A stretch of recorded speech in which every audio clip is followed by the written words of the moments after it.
ಉತ್ತರ ಕರ್ನಾಟಕದ ಹೆಮ್ಮೆಯ ರೈತ ಧ್ವನಿ ಟಿವಿ ಚಾನೆಲ್, ಬೆವರಿಗೊಂದು ಭರವಸೆ. ಶ್ರೀ ಗುರು ಕೊಟ್ಟೇಶ್ವರ ರಥದ ತೇರುಗಾಲಿ ಹೊರಕ್ಕೆ. ಕೊಟ್ಟೂರು ಪಟ್ಟಣದ ಆರಾಧ್ಯ ದೈವ ಶ್ರೀ ಗುರು ಬಸವೇಶ್ವರ ಸ್ವಾಮೀಜಿಯ ಮಹಾರಥೋತ್ಸವದ ಪ್ರಯುಕ್ತ ಸೋಮವಾರ ತೇರುಗಾಲಿಯನ್ನು ಸಂಜೆ 5 ಗಂಟೆಗೆ ಹೊರಕ್ಕೆ ಹಾಕಿದರು.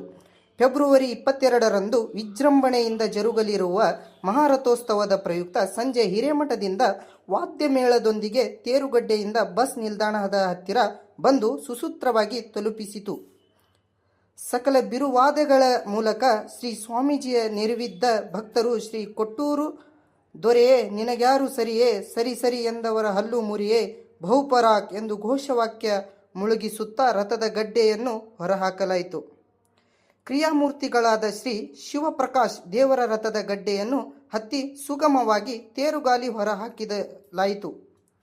ಶ್ರೀ ಸ್ವಾಮೀಜಿ ಕಂಕಣ ಧಾರಣೆ ಹಾಗೂ ರಾತ್ರಿ ರಥ ಹತ್ತಿರ ಗುಗ್ಗುರಿ ಪೂಜೆ ಕಾರ್ಯ ನಡೆಯುತ್ತದೆ.